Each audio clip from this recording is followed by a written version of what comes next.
একটি সরলরেখাংশকে সমান 5টি ভাগে বিভক্ত করার পদ্ধতি। প্রথমে এ বি একটি সরলরেখা নিয়ে নিলাম। এবার এ বিন্দুকে কেন্দ্র করে এ বি রেখার সাথে একটি কোণ অঙ্কন করলাম।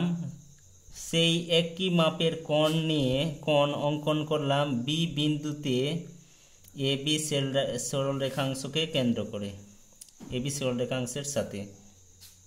এবার এ বিন্দু থেকে একটা নির্দিষ্ট ব্যাসার্ধের নিয়ে কাটলাম, তারপর এখান থেকে আবার কাটলাম, তারপর এখান থেকে আবার কাটলাম, তারপর এখান থেকে আবার কাটলাম, এইরকম 4টা অংশ কেটে নিলাম।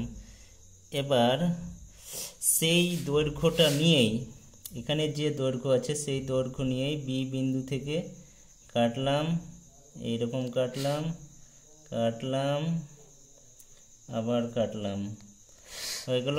এবার আমরা এই রেখাটা, এই বিন্দুগুলা যোগ করে দেব। এই বিন্দুটা যোগ করে দিলাম, এই বিন্দু দুটো যোগ করে দিলাম যেখানে ছেদ করেছে তারা। তারপর এটা বিন্দু আর ওই সরলরেখাংশের বিন্দু যোগ করলাম, আর এটা আর এটা যোগ করে দিলাম। এবার দেখা গেল, দেখ এ বি সরলরেখাংশকে, তাহলে এ বি সরলরেখাংশটাকে সি ডি ই এফ বিন্দুতে ছেদ করেছে। এখন আমরা যদি মেপে দেখি যে কত হচ্ছে,